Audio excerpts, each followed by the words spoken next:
Collector గారికి, DPO గారికి, CO గారికి, డిఎల్పిఓ గారికి, సహచర సర్పంచ్ అందరికీ నా నమస్కారం. సార్, ఇప్పుడు ఏదైతే విపిజి రామ్లో మీరు కొన్ని వివరాలు సేకరించాలని చెప్పేసి తెలియజేయడం జరిగింది.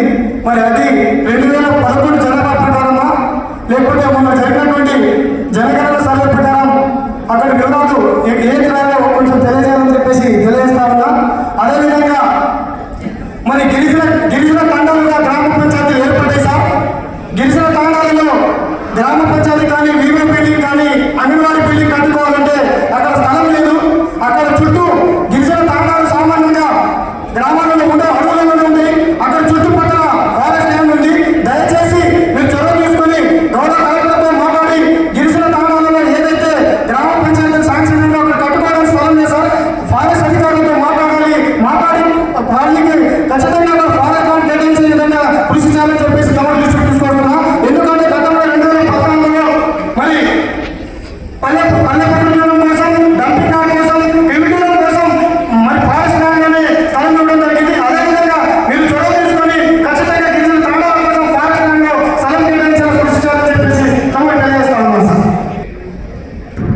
గోపాల్ గారు చెప్పింది ఆల్రెడీ కొత్త వచ్చిన డిఎఫ్ఓ గారికి తెలియజేయడం జరిగింది. వాటి మీద ఇమీడియట్గా డిస్కషన్ చేయడం జరిగింది.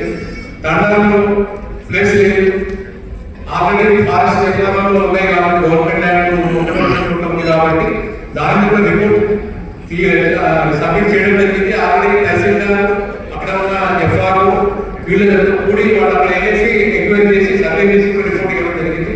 ఇప్పుడు మీరు చెప్పిన దాని ప్రకారం కంపల్సరీ అక్కడ తాండాలో వేరే ప్లేస్ లేదు. ఇది కమ్యూనిటీ హాల్ కానీ, విఓ బిల్డింగ్ కానీ, పంచాయతీ సెక్రటరీ కానీ, అంగన్వాడీ కానీ ఏది కట్టడానికి ప్లేస్ లేదని చెప్పేసి మీరు ఆల్రెడీ మాకు తెలియజేయడం జరిగింది. మీ దాదాపుగా ఒక 5-6 తండాల నుంచి ఆ అప్లికేషన్ కూడా రావడం జరిగింది. దాని మీద నిన్న డిస్కషన్ చేశాము. కంపల్సరీ ఆరో విభాగం కింద మన ల్యాండ్ ఉంది కాబట్టి, 1 ఎకర్ ఉంది కాబట్టి కంపల్సరీ అది చేయడానికి మేము ట్రై చేస్తాం. Thank you.